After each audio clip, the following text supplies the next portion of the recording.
আলহামদুলিল্লাহ, মহান রব্বুল আলামিনের অসংখ্য অগণিত শুকর। রব্বে কারীম আমাদেরকে শুক্রবার দিনে জুমার সালাত আদায় করার উদ্দেশ্যে মসজিদে আসার এবং বসার তৌফিক দান করেছেন। এজন্য অন্তরের অন্তঃস্থল থেকে আল্লাহ তাআলার শুকর আদায় করি। সকলে পড়ি আলহামদুলিল্লাহ। দুরূদ এবং সালাম প্রেরণ করছি দু জাহানের সরদার হযরত মুহাম্মদ সাল্লাল্লাহু আলাইহি ওয়াসাল্লামের উপর। আল্লাহ তাআলা আমাদেরকে সুযোগ করে দিয়েছেন নেক আমল করার জন্য। যখন রমজানের পূর্ব মাসগুলো আসতো, শাওয়াল শাবান মাস, তখন আল্লাহ রাসূল বেশি বেশি ইবাদত বন্দেগীতে মশগুল হয়ে যেতেন এবং রমজানের প্রস্তুতি নেওয়ার চেষ্টা করতেন। ইতিমধ্যে আমাদের মাঝে রমজান চলে আসতেছে, আর মাত্র একদিন বাকি। শনিবারের দিন যায় রাত্রে ভাত খাবে, আর রবিবারে ইনশাআল্লাহ আমরা সবাই রোজা। তো রমজানের কিছু করণীয় আছে, কিছু বর্জনীয় আছে। কিভাবে আমরা আমাদের এই মাসটাকে আল্লাহ তাআলার ইবাদত বন্দেগীতে কাটাইব, ইনশাআল্লাহ এই জুমায় যতটুকু সম্ভব হয় আলোচনা করার চেষ্টা করব ইনশাআল্লাহ। লা ইলমা লানা ইল্লা মা আল্লামতানা আলাইহি তাওয়াক্কালতু ওয়া ইলাইহি উনীব। আল্লাহ তাআলা এই রমজান যখন আমাদের উপর ফরজ করছেন, ফরজ করার পরে আমাদের রাসূল মাত্র অল্প কয়েকটা রোজা পাইছে, মানে কয়েক বছর রোজা পাইছে, হয়তো 6টা বা 7টা, এই বেশি। কিন্তু আমরা সৌভাগ্যবান, আমরা জন্মসূত্রে যেহেতু মুসলিম, আমাদের হায়াতের জিন্দেগি অনেক বছর, আমরা কেউ 40 বছর পাইছে, কেউ 50 বছরও পাইছে, কেউ 30 বছর পাইছে রমজান। কথা বুঝে আসছেনি? সাহাবায়ে কেরাম তো আরো অল্প সময় পাইছে, কারণ সাহাবায়ে কেরাম যখন ঈমান আনছে তখন তারা বৃদ্ধ ছিল বেশিরভাগ। তারা কেউ 5টা রমজান পাইছে, কেউ 2টা রমজান পাইছে, কেউ 3-4টা রমজান পাইছে, এর বেশি আর পায় নাই। কিন্তু তারা অল্প রমজান পাইয়াও তারা কিন্তু আল্লাহ তাআলার ইবাদত এত বেশি করছেন এবং এত সুন্দর করে তাদের রমজানগুলিকে তারা অতিবাহিত করেছেন। তাদের উপর আল্লাহ তাআলা বলতেছেন যে রাদিয়াল্লাহু তাআলা আন, আল্লাহ তাআলা রাজি হয়ে গেছেন তাদের উপর, সুবহানাল্লাহ। কিন্তু দুর্ভাগ্যবশত আমরা 30 বছর, 40 বছর বা 25 বছর, 20 বছর দীর্ঘ সময় আমরা আমাদের হায়াতের মধ্যে রমজান পাই, কিন্তু রমজানের যে ফয়জে বরকত, রমজানের যে রহমত, মাগফিরাত, নাজাত, এগুলো আমরা কিন্তু হাসিল করতে পারি না। কেন পারি না? আমাদের পূর্ণ প্রস্তুতি না থাকার কারণে আমরা একটা যদি ভালো কাজ করি, আরো 2টা খারাপ কাজ করে ভালো কাজটাকে কি দিই? ধ্বংস করে দিই। যার কারণে আমাদের মাঝ থেকে বছরে বছরে শুধু রমজান আসতেছে যাইতেছে, কিন্তু আমার দ্বারা আমি হেদায়েত প্রাপ্ত হইতেছি না, আমার আমলের দ্বারা আল্লাহ তাআলার প্রিয় বান্দা হইতে পারতেছি না। এটা হচ্ছে আমাদের জন্য দুর্ভাগ্য। এটা আমাদের জন্য কি দুর্ভাগ্য। আল্লাহ তাআলা ইরশাদ করতেছেন যে বিসমিল্লাহির রহমানির রহিম, ইয়া আইয়ুহাল্লাযীনা আমানু কুতিবা আলাইকুমুস সিয়াম কামা কুতিবা আলাল্লাযীনা মিন ক্বাবলিকুম লাআল্লাকুম তাত্তাকুন। ইয়া আইয়ুহাল্লাযীনা আমানু, হে ঈমানদারগণ, কুতিবা আলাইকুমুস সিয়াম কামা কুতিবা আলাল্লাযীনা মিন ক্বাবলিকুম, আমি তোমাদেরকে রমজান দান করেছি। শুধু তোমাদেরকেই দান করি নাই, তোমাদের পূর্বের যে নবী রাসূলরা এসেছে তাদেরকেও দান করেছি, তাদের উম্মতদেরকেও দান করেছি। কেন দান করেছি রমজান?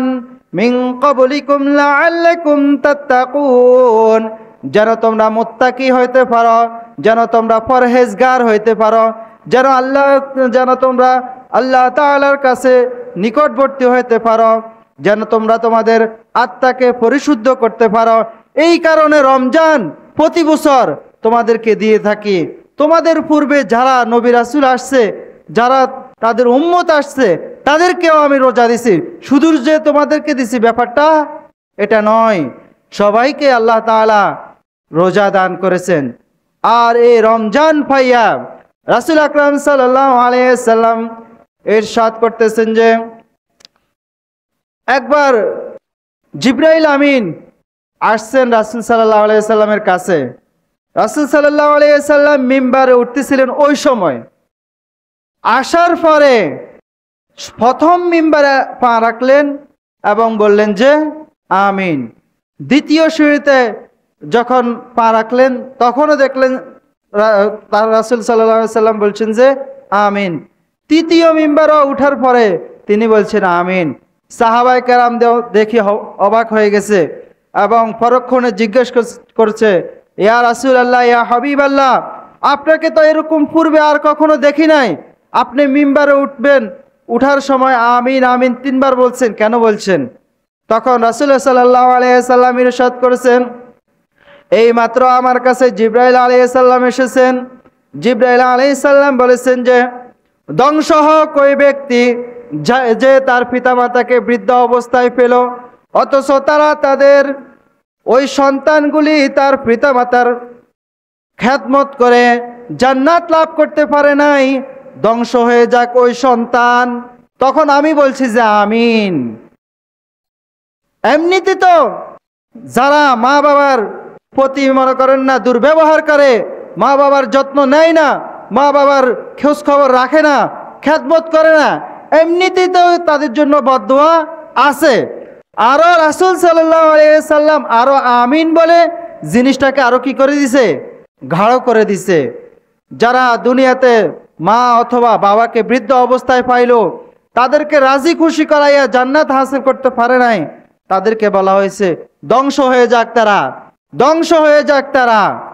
তখন রাসূল সাল্লাল্লাহু আলাইহি সাল্লাম আমিন বলে দিছেন।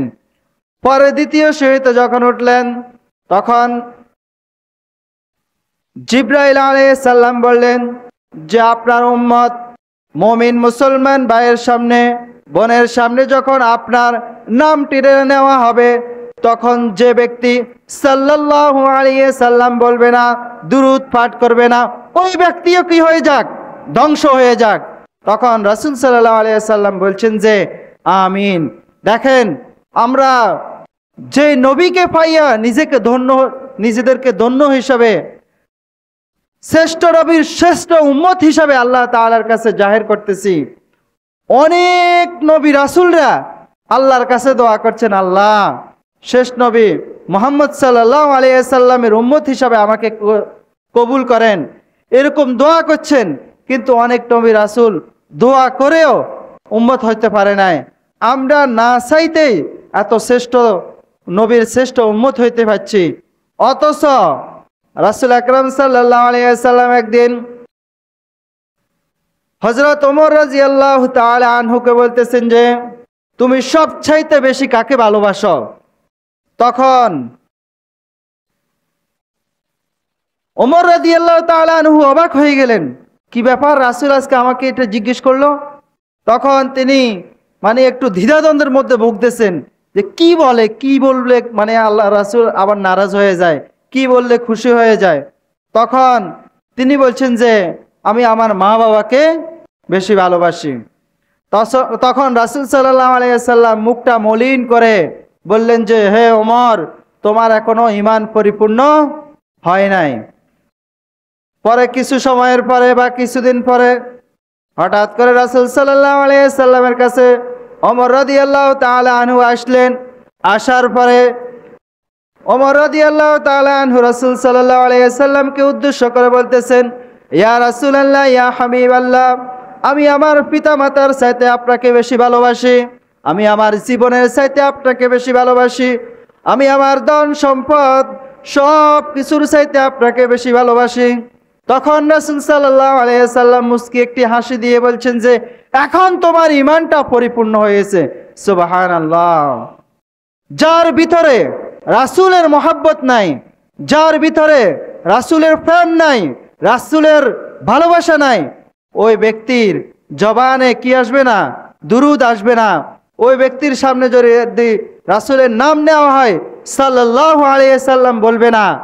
আর জিবরাইল আলাইহিস সালাম বলছেন যে যে ব্যক্তি আপনার নাম শোনার পরে সাল্লাল্লাহু আলাইহি সাল্লাম বলবে না, ওই ব্যক্তিও ধ্বংস হয়ে যাক।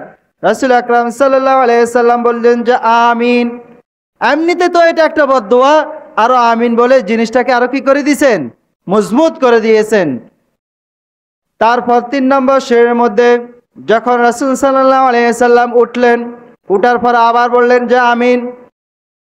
তখন রাসূল নিজেই বলতেছেন যে আমি যখন 3 নম্বর সিঁড়িতে উঠলাম, উঠার পরে জিবরাইল আমিন বলতেছেন যে ওই বান্দা, ওই মুমিন, ওই বান্দি যে রমজান মাস পাইছে, যার হায়াতের মধ্যে রমজান পাইছে, অথচ সে তার কি করে নাই? গুনাহগুলি আল্লাহর কাছ থেকে মাফ করাইয়া নিতে পারে নাই, সে দুর্ভাগা, সে হতভাগা, তার মতো নিকৃষ্ট আর মানুষ হইতে পারে না। সুতরাং সেও ধ্বংস হয়ে যাক। আর ওই কথা শোনার পরে আমি তখন আমিন বলছি, অর্থাৎ ওই ব্যক্তিতে এনে হালাক, ধ্বংস। ওই ব্যক্তি নিজের গুনাহ মাফ করায় নিতে পারে না রমজান মাস পায়া, ওই ব্যক্তিটা এমনি কি ক্ষতিগ্রস্ত। আমি আমিন বলে আরো তাকে কি করে দিছি? ক্ষতির দিকে, জাহান্নামের দিকে ধাবিত করে দিছি। কথা বুঝে আসছে মেরে ভাই ও দোস্ত বুজুর্গ? এই রোজা, এই রমজান কিন্তু শুধু আমাদেরকে দেন নাই, আল্লাহ তাআলা যুগ যুগে সকল নবী রাসূলকে দিয়েছেন। যারা এটাকে গ্রহণ করতে পারেছে তাদের জন্য হয়েছে লাআল্লাকুম তাত্তাকুন। তারা পরহেজগার হয়ে গেছে, তারা প্রকৃত ঈমানদার হয়ে গেছে, তারা তাদের আত্মাকে শুদ্ধি করতে পেরেছে। আমরা যেরকম অনেক দিন পর্যন্ত একটা জামা যখন গায়ে দিই, তখন এই জামাটা কি হয়ে যায়? ময়লা হয়ে যায়। আমরা 11টি মাস ইবাদত বندگی কম করেছি, বা আল্লাহ তাআলার হুকুম হাকাম ঠিক করে মানতে পারি নাই। কথা বুঝে আসছেনি? অনেক ভুল হয়েছে, অনেক ভ্রান্তি হয়েছে, অনেক মিথ্যা কথা বলেছি, চুরি বাটপারি সব কিছু করেছি। এই সারা শরীর ময়লা হয়ে গেছে। এই একটি মাস আসছে, এই মাস আমরা আমাদের শরীরকে পবিত্র করার জন্য, একটি মাস আসছে আমি আমার সকল গুনাহগুলি আল্লাহ তাআলার কাছে মাফ করায় নেওয়ার জন্য, একটি মাস আসছে যে মাসের আমি ইবাদত বندگی একটা আমল করলে 70 গুণ বৃদ্ধি পেয়ে যাবে। একবার সুবহানাল্লাহ বললে 70 বার বলা সওয়াব আমার আমলনামায় লেখা হবে। এই মাসে যে জিনিস একবার করে, যে ভালো কাজ একবার করে, এই ভালো কাজের গুণ বহু গুণ বৃদ্ধি পেয়ে যায়। সুবহানাল্লাহ। এরকম একটি মাস আমাদের কাছে আসতেছে।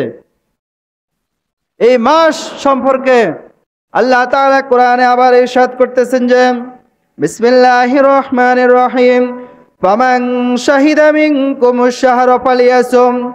তোমাদের মধ্যে যারা রমজান মাস পাইবে, তোমাদের মধ্যে তোমাদের হায়াতের জিন্দেগিতে যারা রমজান মাস পাবে,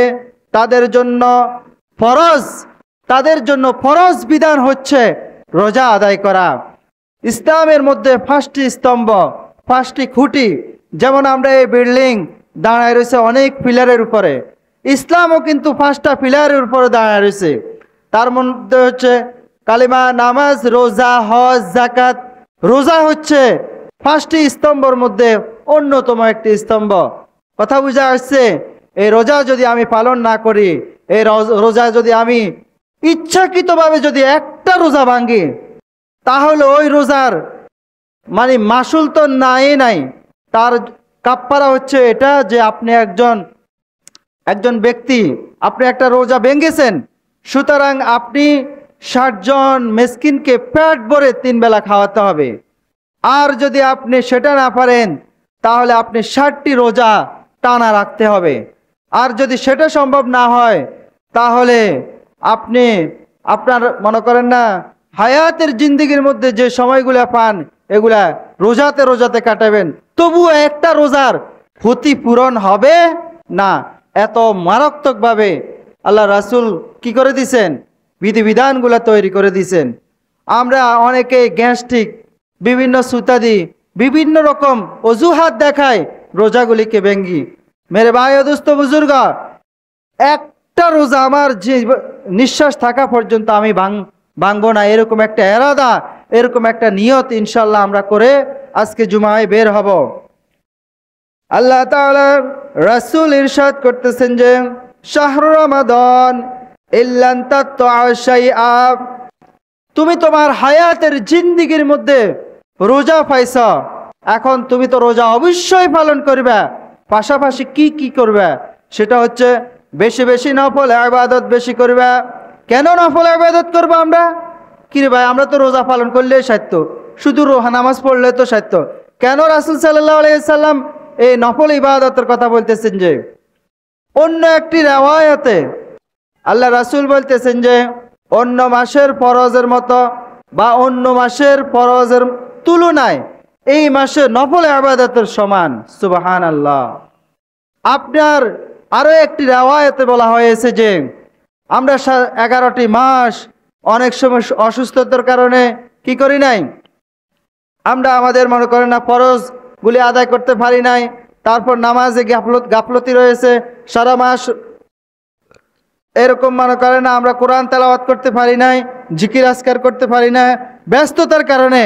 সুতরাং আমাদের আমলের অনেক কমতি রয়ে গেছে, আর আমলের এই ঘাটতিগুলা পূরণ করার জন্য সুতরাং তোমরা রমজান মাসে বেশি বেশি বেশি বেশি নফল ইবাদত করো, বেশি বেশি নফল নামাজ পড়ো, বেশি বেশি জিকির আজকার করো, বেশি বেশি আস্তাগফিরুল্লাহ পড়ো, বেশি বেশি কোরআন তেলাওয়াত করো, কিছু কিছু দান সদকা করো, ফিতরা দাও, যাকাত দাও, এবং এই নফল ইবাদতগুলি দ্বারা তোমার ফরজের যে ঘাটতিগুলা রয়েছে 11টি মাস বিগত, এগুলা আস্তে আস্তে আস্তে আস্তে কি হবে, পূরণ হইতে থাকবে। সুবহানাল্লাহ।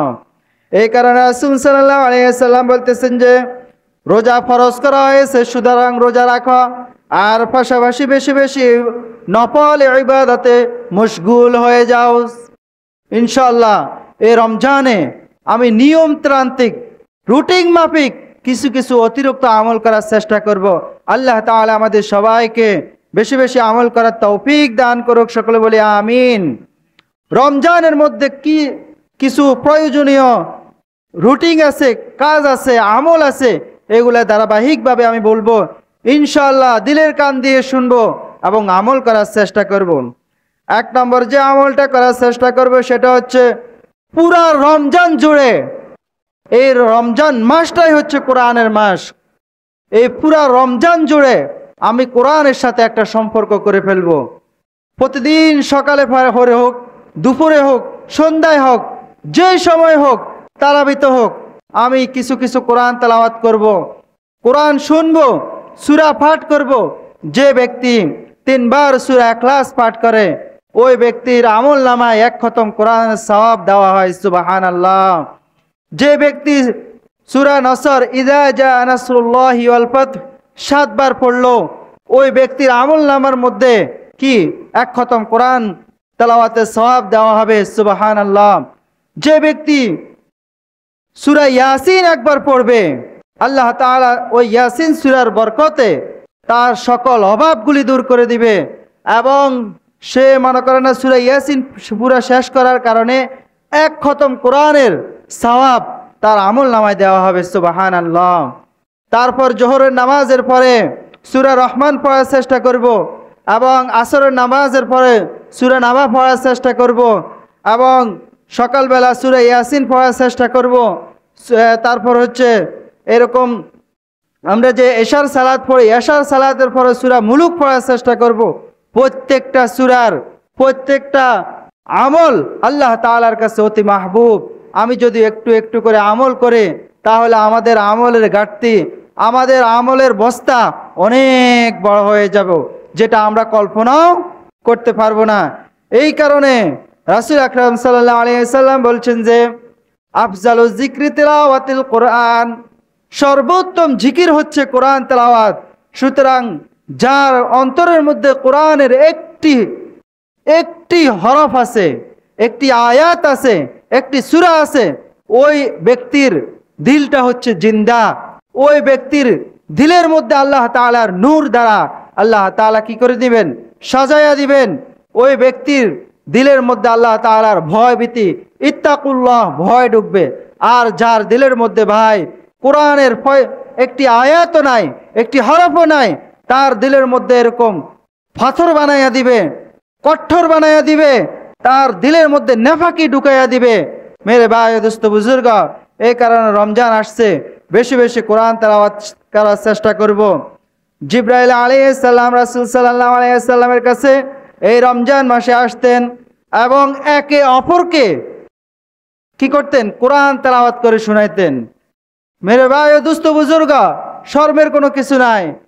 আমার কাছে আসবেন, হুজুর একটা সূরা আমার শুনেন না, হুজুর একটু আমার এই কোরআন এই এক পৃষ্ঠা ধরেন না, এরকম মনে করেন না, বলেন। আমিও আগ্রহ নিয়ে ইনশাআল্লাহ শোনার চেষ্টা করব, বলার চেষ্টা করব। আল্লাহ তাআলা আমাদেরকে আমল করার তৌফিক দান করুন, সকলে বলি আমিন। 2 নম্বর হচ্ছে এই রমজান জুড়ে বেশি বেশি দান করার চেষ্টা করব। আমি একটি প্যাকেজ তৈরি করব, প্রতিদিন আমি 10 টাকা করে দান করব, প্রতিদিন আমি 20 টাকা করে দান করব, যেন প্রতিদিন আমি সওয়াবের ভাগীদার হইতে পারি। অনেকে কি করে? ওই শেষ রোজার দিকে তাকায় থাকে, ওই 27শে রমজানের দিকে তাকায় থাকে, বা ওই ঈদের দিনের দিকে তাকায় থাকে, আর সারা মাস জুড়ে একটা টাকাও সে কি করে না? দান করে না। মেরে ভাই ও দুস্থ বুজুর্গ, প্রতিদিন যদি আমি সওয়াবের ভাগীদার হইতে চাই, তাহলে 10 টাকা হোক প্রতিদিন দান করি, 20 টাকা হোক প্রতিদিন দান করি। একটা সময় আমি নির্ধারণ করি যে আসরের নামাজের পরে আমি 10 টাকা করে দান করব প্রতিদিন, জোহরের নামাজের পরে আমি প্রতিদিন 10 টাকা করে দান করব। এরকম দানের হারটা কি করেন? প্রসারিত করেন। রাসূল আকরাম সাল্লাল্লাহু আলাইহি সাল্লাম যখন রমজান আসতে, রমজানের জন্য আলাদা কিছু অর্থ করে, টাকা পয়সা বা এরকম খাওয়ার জিনিসগুলা কি করে নিতেন? জুদা করে নিতেন। নেওয়ার পরে প্রতিদিন এগুলা ভাগ ভাগ করে দিয়ে দিতেন। আজকে এ ভাগ দিতেন, কালকে ওই ভাগ দিতেন, পরশু ওই ভাগ দিতেন। এগুলা প্রতিদিন দান করার চেষ্টা করতেন। এই কারণে ভাই পুরা রমজান জুড়ে আমি দান করার চেষ্টা করব ইনশাআল্লাহ। 3 নম্বর যে আমল করব সেটা হচ্ছে দিনে আমরা রোজা রাখবো, রাত্রে তারাবি পড়ব। অনেকেই বিভিন্ন রকম ফতুয়া দেয়, কেউ 8 রাকাত পড়তো, কেউ 20 রাকাত, কেউ 12 রাকাত। মেরে ভাই দোস্ত বুজুর্গ, আমাদের চাইতে মক্কা শরীফ মদিনা শরীফের যারা আলেম রয়েছে তারা তো বেশি বুঝে নাকি? তারা তো ইসলামের একদম মনে করেন না ভূখণ্ডের মধ্যে বসে রয়েছে। তারা যদি 20 রাকাত পড়তে পারে, আমি আপনি কেন পড়বো না? 8 রাকাত পড়ে কুরকুরে কুরকুরে আসতে চলে যাব, এটা যেন না হয়। 20 রাকাত পড়ার চেষ্টা করব। যত বেশি পড়ব তত বেশি আমার আমল নামা কি হবে? ভারী হবে। তাহলে ইহতেমামের সাথে একদম যত্ন সহকারে প্রতিদিন আমরা তারাবি নামাজ পড়ার চেষ্টা করব। যদি খতম তারাবি পড়তে পারি তাহলে তো ডাবলের ডাবল সওয়াব। কোরআন শুনলাম, এটা একটা সওয়াব, এবং সেই মনে করেন না শোনার অবস্থায় আমি নামাজ পড়লাম, সেটা আর একটা সওয়াব। 2টা সওয়াব অ্যাড হয়ে গেল। আর যদি আমার শরীরে না কুলায় তাহলে সূরা তারাবি পড়ব। সূরা তারাবি তো আলহামদুলিল্লাহ অনেক ফজিলত। যে ব্যক্তি ঈমান ও সওয়াবের আশায় তারাবি নামাজ পড়বে, আল্লাহ তাআলা রাসূল সাল্লাল্লাহু আলাইহি সাল্লাম ইরশাদ করতেছেন যে আল্লাহ তাআলা তার জিন্দেগীর সকল গুনাহগুলি মাফ করে দিবেন। সুবহানাল্লাহ। তার যে 11টি মাসের সে আমল করতে পারে নাই, তার গ্যাপ রয়ে গেছে, এই গ্যাপগুলি আল্লাহ তাআলা এই তারাবি সালাতের আমলের মাধ্যমে পূরণ করে দিবেন। সুবহানাল্লাহ। 4 নম্বর যে আমল করব, বেশি বেশি নফল ইবাদত করবে। এই মাসে রমজান মাস আসলে শয়তানকে কি করা হয়? বন্দী করা হয়, শিকল দিয়ে কি করা হয়? বাঁধা হয়। তারপর যখন শয়তানকে বাঁধা হয়, এই একটা সুযোগ বেশি বেশি আমল করার, নইলে তো শয়তানে শুধু ধোঁকায় দিতে থাকবো। এখন অনেকের মনে প্রশ্ন, হুজুর রমজানে যদি শয়তানরা যদি বাঁধিত হয়, তাহলে চুরি ডাকাতি বাটপারি আরো যে গুনার কাজগুলো এগুলা যে করে, এগুলা কারা করে? উত্তর হচ্ছে এটা যে আপনি একটা মেশিন চালু করে দিছেন, চাই সে ভালো মেশিন হোক, চাই সে নষ্ট মেশিন হোক। এখন মেশিন এটা অটোমেটিক কি করতেছে? চলতেছে। বা আরো একটা উদাহরণ দেওয়া যায়, ট্রেন রাস্তা দিয়ে যাইতেছে। মনে করেন না ট্রেন বদ্ধ হবে, গোসুর পুকুর পাড়ে, স্টার্ট কিন্তু এখানে বন্ধ করে দেয়। সে হাঁটতে হাঁটতে সামনে কদূর অগ্রসর হয়ে যায়। আবার এরকম মনে করেন না সারা বছর আমার দ্বারা গুনাহ হয়েছে, সারা বছর সারা মাস আমার দ্বারা কি হয়েছে, আমার দ্বারা গুনাহ মনে করেন না হইতে লাগছে, আমি শয়তানের চাইতে বড় শয়তান হয়ে গেছি, শয়তানের চাইতেও কি হয়ে গেছি, বড় শয়তান হয়ে গেছি। শয়তান আমাকে দেখে লজ্জা পায়। শয়তান এরকম বলে যে আহেরে আমি কি শয়তানি করব, সে আমার চাইতে বড় শয়তান। কারণ মিনাল জিন্নাতি ওয়ান নাস, মানুষ শয়তানও আছে, জিন শয়তানও আছে, সুতরাং সে তো আমার চাইতে বড় শয়তান, আমি তারা আর কি ধোকা দিয়াম। এই কারণে জিন শয়তান রে না আল্লাহ তাআলা কি করে বাঁধিয়ালা, মানুষ শয়তানরে কি আর বাঁধেনি। এই কারণে তারা রোজার মাস আসলেও কি করে, গুনাহের কাজে লিপ্ত থাকে। কিন্তু জিন শয়তানকে বাঁধার কারণে আমার অনেকাংশে উপকার হচ্ছে, আমি ইবাদত বন্দিগুলো সহজে করতে পারি। এই কারণে বেশি বেশি নফলে আবাদত করব, ইশরাকের নামাজ পড়ব, স্বাস্থ্যের নামাজ পড়ব, 2-4 রাকাত করে তাহাজ্জুদের নামাজ পড়ার চেষ্টা করব, এবং বেশি বেশি মনে করেন না সার্বক্ষণিক আমার জবানে যেন জিকিরটা জারি থাকে। মেরে ভাই দোস্ত বুজুর্গ, এটা কিন্তু করার চেষ্টা করব। 5 নম্বর যে আমলটা করব সেটা হচ্ছে ভালো কাজ বেশি করব। রাস্তা দিয়ে হাঁটতেছেন, একটা কাঁটা দেখছেন, উঠায় ফেলে দিবেন। একজন মারামারি করতেছে, আপনি শক্তি দিয়ে না পারেন, মুখে হইল এই মারামারি করিও না এরকম ডাক দেওয়াই দিবেন। ঘরের মধ্যে মনে করেন না সবাই এলোমেলো আছে, এই সবাই উঠাও নামাজ পড়ায়, এরকম ভালো ভালো কাজগুলোর মধ্যে কি নিজেকে জড়াইবার চেষ্টা করবেন। যেখানে খারাপ কাজ হইতেছে এখান থেকে একটু সরে আসার চেষ্টা করবেন। যেহেতু মনে করেন না একজনে গালি দিতেছে, এখন আপনি সেখানে থাকার কোনো দরকার নাই, আপনি রোজাদার। একজনের গীবত করতেছে, আপনি রোজাদার, আপনি সেখান থেকে আসতে পিছপা হয়ে চলে আসতে হবে। একজনে মনে করেন না অনেক মারাত্মক একটা গুনার দিকে যাইতেছে, আপনি সেখানে জানতে পারছেন যে এটা গুনার কাজ, আপনি আসতে পিছন দিকে চলে আসবেন। বেশি বেশি নেক আমল করার চেষ্টা করবেন, বদ আমল থেকে একটু দূরে চলে আসার চেষ্টা করবেন। এবং 6 নম্বর হচ্ছে দোয়া করা বেশি বেশি। হুজুরে মুনাজাত দিলে আমি মুনাজাত দিব, ব্যাপারটা এটা নয়। রমজান যেহেতু আসছে, সুযোগ পাইলেই আমি হাত তুলে আল্লাহর কাছে চোখের পানি ছেড়ে দিব। যত রাসূল আকরাম সাল্লাল্লাহু আলাইহি সাল্লাম থেকে বর্ণিত, আবার আমাদের ওস্তাদরা দেখছি রমজান মাস আসলে তারা ঘরের এক কোণার মধ্যে একটা জায়গার মধ্যে নামাজের স্থান বানায় নিতেন, বা মসজিদের এক কোণার মধ্যে একটা মসলা বিছাইয়া যেন কেউ তাকে ডিস্টার্ব না করে, এরকম সেখানে নিজে একান্তে কিছু সময় জিকির করতেন, কিছু সময় নামাজ পড়তেন, কিছু সময় মুনাজাতে আল্লাহর কাছে কাঁদাকাটি করতেন। কথা বুঝে আসছেন নি? এই কারণে ভাই বেশি বেশি দোয়া করা, নিজের জন্য দোয়া করা, মা বাবার জন্য দোয়া করা, মুর্দেগানের জন্য দোয়া করা, জিন্দাদের জন্য দোয়া করা, সবার জন্য দোয়া করা। আমি যদি অন্যের জন্য দোয়া করি তাহলে সর্বপ্রথম আমার উপকার হবে, তারপর অন্যের জন্য উপকার আল্লাহ তাআলা বন্টন করে দিবেন। 7 নম্বর হচ্ছে মাগফিরাত কামনা করা। আমরা সবার জন্য দোয়া করব, এবং আমার ভাইকে মাফ করে দেন, আমার মা বাবাকে মাফ করে দেন, আমার আত্মীয় স্বজনকে মাফ করে দেন, এরকম সবাই নাম ধরে ধরে এরকম তাদের জন্য গুনাহ মাফের দোয়া চাইব। 8 নম্বর হচ্ছে ইতিকাফ করা। ইতিকাফ 2 রকম, একটা হচ্ছে রমজানের 21 তারিখ থেকে নিয়ে একদম রমজান শেষ হওয়া পর্যন্ত ইতিকাফ 10 দিন। আর একটা ইতিকাফ হচ্ছে আপনি এখন মসজিদে আসছেন, আপনি এখন কি জোহরের নামাজ পড়বেন। এই জোহরের নামাজ পড়তে মনে করেন না 10 মিনিট বা 15 মিনিট বা 20 মিনিট আপনি মসজিদে থাকবেন। ঢুকার সময় আপনি নিয়ত করবেন যে আমি যতক্ষণ আমার নামাজ চলবে, যতক্ষণ আমি মসজিদে আসি ততক্ষণ আমি ইতিকাফে আসি, এরকম একটা নিয়তে আপনি ঢুকবেন। আর যারা ইতিকাফ করবে তারা মসজিদে আসি কারোর সাথে কথা বলতে পারত না, যাদের ইতিকাফের নিয়ত থাকবে। এবং মসজিদে থাকা অবস্থায় সে যদি আমল নাও করে চুপচাপ থাকতে হবে, চুপচাপ থাকতে হবে, যেহেতু সে ইতিকাফের নিয়ত করে ফেলেছে। এই যতক্ষণ সে থাকবে ততক্ষণ আমল নামায়ের মধ্যে ইতিকাফের সওয়াব তাকে দেওয়া হবে। সুবহানাল্লাহ। তাহলে দুটো প্রকারের ইতিকাফ আমরা করার চেষ্টা করব। 9 নম্বর হচ্ছে শবে কদরের তালাশ করা। এই রমজানের মধ্যে আল্লাহ তাআলা বিশেষ একটা রাত্রি রাখছেন। আল্লাহ তাআলা এই রাত্রি সম্পর্কে বলছেন যে তানাজ্জালুল মালাইকাতু ওয়ার রূহু ফিহা বিইذনি রাব্বিহিম মিন কুল্লি আমরিন সালাম সালামুন হিয়া হাত্তা মাতলাইল ফজর। এমন একটি রাত্রি এই রমজান মাসে আল্লাহ তাআলা আমাদেরকে দিবে, এটা হচ্ছে বোনাস। এটা কোনো নবীকে দেন নাই, শুধু আমাদের নবীরকে মনে করেন না দিয়েছেন, উম্মতে মুহাম্মদিয়াকে দিয়েছেন। এই রমজানে কি কি নাজিল হয়? রহমত নাজিল হয়।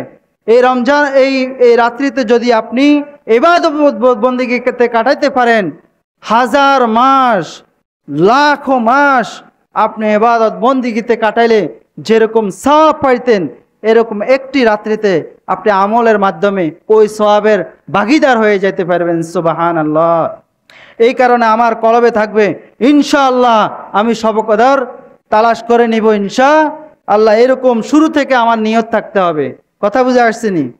10 নম্বর হচ্ছে ইফতার নিজে করা, বিলম্বিত ইফতার না করা। অনেকে ইফতারের প্রতি কোনো খেয়াল নাই। ইফতার এবং সাহারি এটার মধ্যেও কিন্তু আল্লাহ তাআলা নেক রেখেছেন এবং বরকত রেখেছেন। কথা বুঝে আসছেনি? নিজে ইফতার করা এবং একটা খেজুর দিয়ে হইলেও অপর ভাইকে কি করা? ইফতার করানো। আমার সামর্থ্য আছে একটা খেজুর, আমি একটা খেজুর দিয়ে মানে অন্যকে কি করব? এই ইফতার করানোর চেষ্টা করব। আমার কোনো সামর্থ্য নাই, সাদা পানি দিয়ে হইলেও একজনকে ইফতার করানোর চেষ্টা করবো ইনশাআল্লাহ। তারপর হচ্ছে 12 নম্বর যে আমল মেরে ভাই দোস্ত বুজুর্গ, সেটা হচ্ছে রমজানের শুরু থেকে আমার মনে মনে থাকতে হবে আমি যথাসময়ে রোজার ভিতরে ভিতরে আমি আমার ফিতরাগুলি আদায় করে দিব। ফিতরাগুলি কি করে দিব? আদায় করে দিব।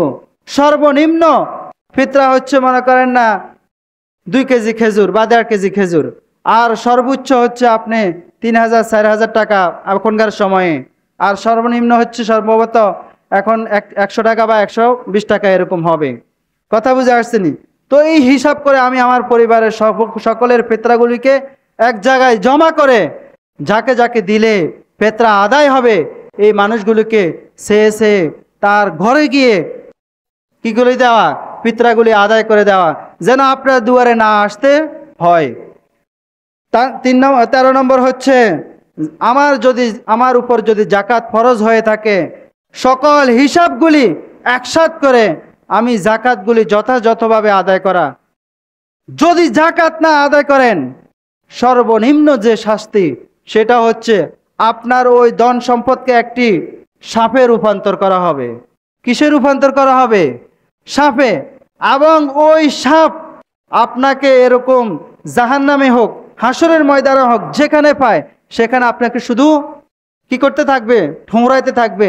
এবং মনে করেন না সবল যে দিব, আপনারা এরকম কপালে দিবে, মুখে দিবে, যেগুলা দিলে মনে করেন আপনি বেজ্জতি হবেন, এরকম জায়গাগুলোর মধ্যে আপনাকে ছবল দিবে। আর বলতে থাকবে যে আমি তোমার সম্পদ, আমি তোমার মাল, আমি তোমার এরকম অর্থ সম্পদ, জানমাল, এই তুমি কি করো নাই? জাকাত আদায় করো নাই, আজকে সেগুলো আমি বিষাক্ত হয়ে তোমাকে দংশন করতেছি, তোমাকে কি করতেছি? ক্ষতিগ্রস্তর মধ্যে ফেলাইতেছি। এরকম বলতে থাকবে আর আমাকে কষ্ট দিতে থাকবে। মেরে ভাই ও দোস্ত বুজুর্গ, যাদের উপর জাকাত ফরজ তারা ইনশাআল্লাহ জাকাতগুলি যথাযথভাবে আদায় করার চেষ্টা করব। আল্লাহ তাআলা আমাদেরকে এই রমজানের প্রস্তুতিতে যে 2-1টি কথা বলার চেষ্টা করেছি, শোনার চেষ্টা করেছি, উক্ত কথা অনুযায়ী আমল করার তৌফিক দান করুক। সকলে বলি আমিন। আমাদের তারাবির নামাজের যে সময়সূচি, এটা যেহেতু বলা হয়েছে যে এই টাইমে বলি দেওয়ার জন্য, আমরা এখন আপাতত ইশার সালাত যে টাইমে পড়ানো হয় ওই টাইমে পড়ার চেষ্টা করব। যদি পরবর্তীতে টাইম চেঞ্জ করি তাহলে তো আমরা সবাই দেখবই। কথা বুঝে আসছেনি? এবং ইফতারের যে আজানটা হবে, এই আজানের পরে কয় মিনিট পরে মনে করেন না মাগরিবের সালাত আদায় করলে সবাই আসি নামাজটা পড়তে পারবে? কয় মিনিট হইলে ভালো হয় আপনাদের জন্য? একটা মতামত আর কি। 10 মিনিট বা 15 মিনিট, এর সাথে তো আর বেশি দেওয়া যায় না। তো 10 মিনিট ইনশাল্লাহ আমরা আগে 2-1 দিন দেখি, ঠিক আছে নি? 2-1 দিন দেখি, যদি 10 মিনিটে সবাই কভার করে ইফতার করে চলে আসতে পারে তাহলে তো আলহামদুলিল্লাহ, টাইম চেঞ্জ করার কোনো দরকার নাই। যদি আরও না কুলে আসতে পারে তাহলে আরও 5 মিনিট বাড়াই দিব। কথা বুঝে আসছি নি? এবার আসেন ফজরের মনে করেন না নামাজটা মনে করেন না যখন ফজরের নামাজের আজান হয়ে যায়, সাহারির শেষ সময় হয়ে যায়, কয় মিনিট পরে মনে করেন না আমাদের নামাজ দিলে ফজরের নামাজটা আদায় করা যাবে? আজানের 10 মিনিট পরে। যদি না আসতে পারে তাহলে দরকার হলে আরও 5 মিনিট বাড়ানো যাবে, 10 মিনিট হলে সুন্দর। তো ইনশাআল্লাহ আমরা যেহেতু রমজানের পূর্ব প্রস্তুতি নিজেরাও মনে করেন না ঘরের মধ্যে এরকম রমজানের একটা পরিবেশ তৈরি করব, আমলের পরিবেশ তৈরি করব। মোবাইল বা মনে করেন না টিভি সিনেমা এগুলাকে এই 1 মাস আমরা একটু দূরে রাখার চেষ্টা করব। আমি যদি মনে করেন না কোরআন পড়তে ভালো না লাগে তাহলে শোনার ব্যবস্থা করে দিব, এবং যদি এখন শুনতে ভালো না লাগে তাহলে আমি কিছু সময় বিশ্রাম নিব। আমার সন্তানরা মসজিদে আসি নামাজ পড়তে গেছে কিনা এটা আমি প্রতিদিন তাদেরকে জিজ্ঞেস করার চেষ্টা করব। এরকম তশকিলের মাধ্যমে, এটাকে বলা হয় কি তশকিল, এই তশকিলের মাধ্যমে আগে সর্বপ্রথম আমি আমলদার হয়ে যাব, পরবর্তীতে আমার ছায়াতলে যারা আছে সবাই আমলের প্রতি যত্নশীল হয়ে যাবে। আল্লাহ তাআলা রমজানের একেবারে সম্পূর্ণ প্রস্তুতি আমাদের সবাইকে নেওয়ার তৌফিক দান করুক, সকলে বলি আমিন। বেশি বেশি কোরআন তেলাওয়াত করার তৌফিক দান করুক, সকলে বলি আমিন। ওয়া আখির দাওয়ানা আনিল হামদুলিল্লাহি রাব্বিল আলামিন।